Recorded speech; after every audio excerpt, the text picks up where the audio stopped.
very small restaurant. Sorry about that. Started a very small restaurant.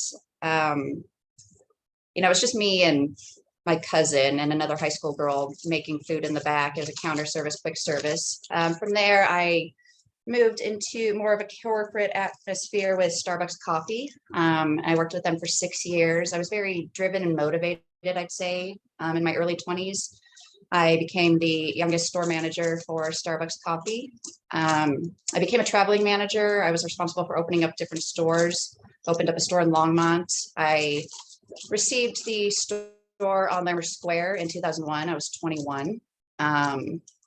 Very motivated. Hadn't really realized that I was an alcoholic at that point. But so they threw me down into the downtown Denver atmosphere. I made a lot of great connections being a Starbucks manager. So I got to know all the local bartenders and bar owners, which made it really easy for me to pursue my addiction and my downward spiral.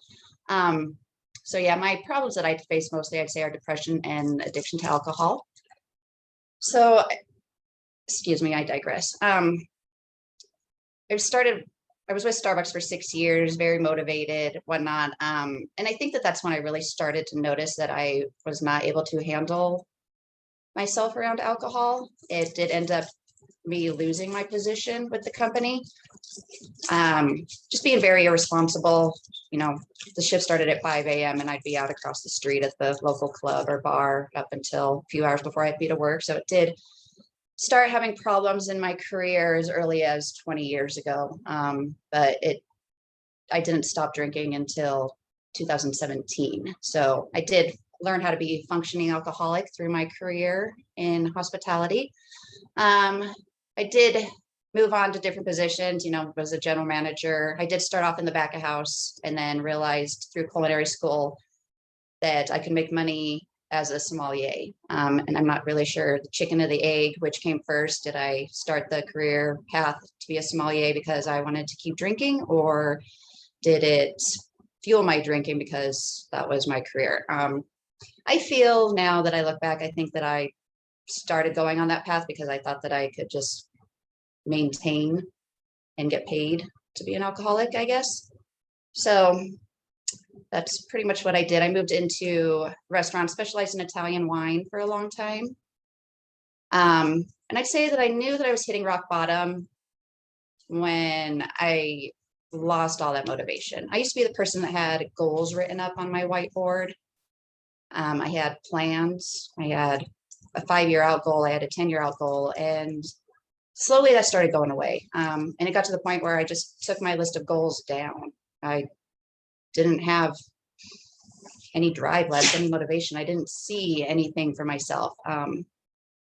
And I ended up getting married in that time, and it really helped me a lot. Like, I'd met him before I started drinking, and I think that we both started secretly drinking in that relationship. And of course it didn't work out. And when we got a divorce, I didn't realize how depressed that I really got.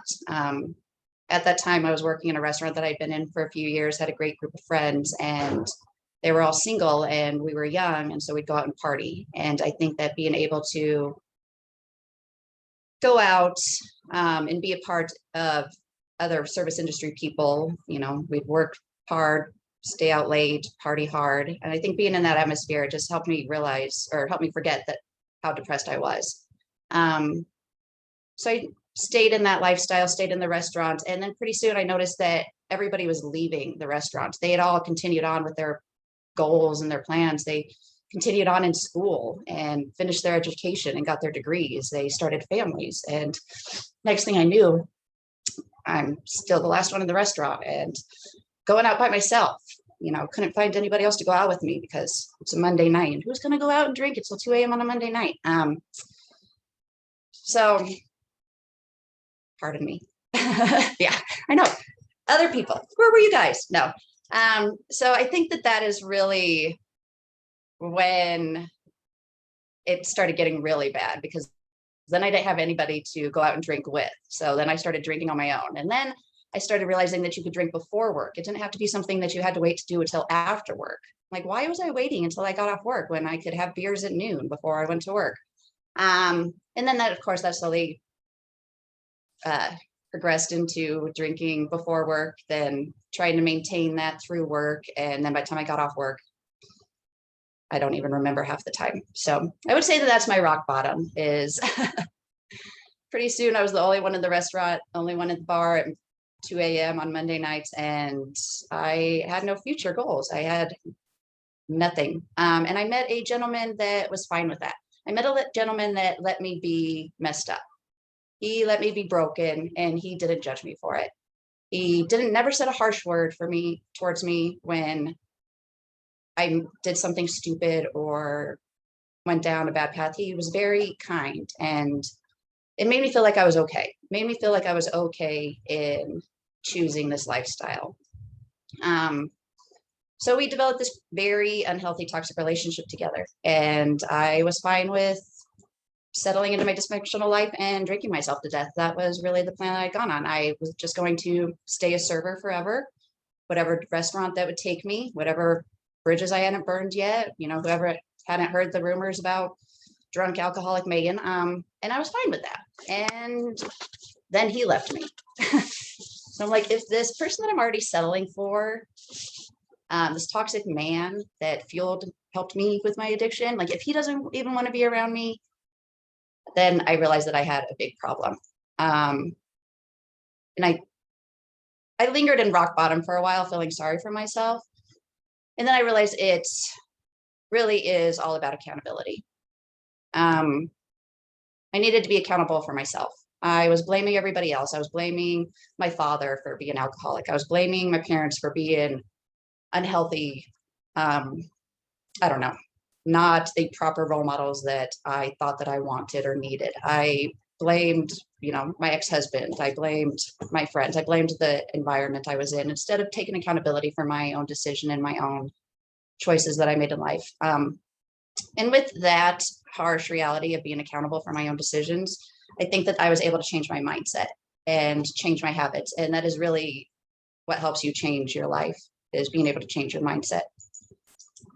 I tried to stop drinking before, but I think that I never dealt with the depression aspect of it. And so you always fall into the same circles of how am I going to feel better if I don't work the problems? So I'd always turn to alcohol. So I think that really what helped me was getting into therapy and getting into counseling and finding out why I had so much animosity and anger and depression. Just trying to figure out those small things that made me want to drink and want to drown out everything else. So I did go to rehab, and after that I did the mistake that a lot of people do, and I isolated myself for about a year, which I like that I isolated myself because I feel that it made me stronger in my recovery. I feel that I did not have those influences to maybe make me question or waver. So I know that they don't recommend isolation, but I have to say that for myself, it did kind of help me get stronger before I put myself out in that environment again. And it took me a long time before I could go back into the hospitality environment because I didn't know where I fit in anymore. I even had a manager that I was interviewing with tell me that I worked for the enemy now when I told him I didn't drink anymore. So it's very disheartening, this area, this field that I had been in, that I'd been so passionate about and that I loved, and then just feeling like I didn't have a home anymore. I did have another boss that did hire me, and he started referring to me as a sommelier instead of a sommelier, since all I did was smell the wine. So I still would work shifts as a sommelier, but I felt false and like a liar and unauthentic to my tables when they would ask me about wine. It's like, yes, I had had this years before. Yes, I can tell you what it says in the book, but like either I had to lie to the people or I had to tell them that I don't drink. And then it's just kind of awkward that you're selling wine to somebody. So it's been a real challenge, I'd say, trying to find my space in the hospitality industry. But I really do have to say that once you change your mindset, you really do find a home that you fit in with. When I was stuck in my addiction, I never thought that it was fun not drinking. I never thought that there was a life outside of alcohol. You know, I'm like, what do people do? Like, it sounds so boring and lame. And then you realize once you're outside of that environment that it's a whole world out there and there's so many opportunities and so many other places and healthier places to be. And that also is the same in, I think, the service industry, that there are those toxic work environments and there are all those places that will help you sink into your addiction. You know, they will fuel that, but there's also the places that will want you to be better and want you to take care of you. And I think that once you change your mindset and your habits, it's easier to find those places and find those homes.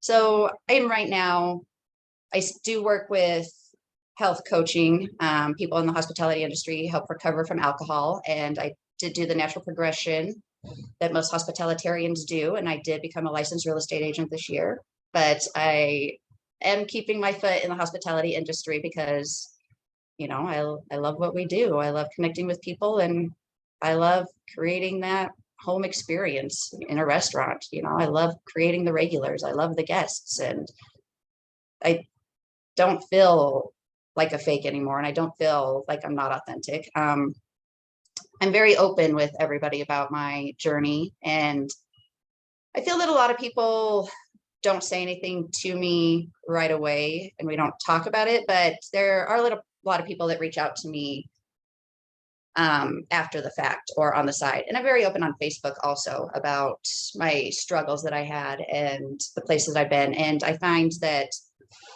when you put your embarrassing stories out there, it makes people feel a lot more comfortable with theirs. And I do have people that reach out to me and it just makes me feel really good.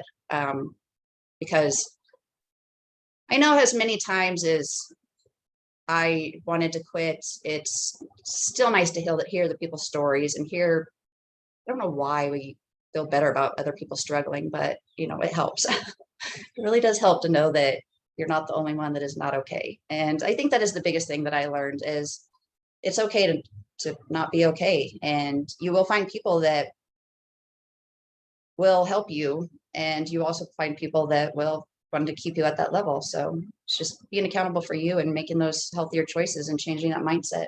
And I think that's what's helped me. Thank you.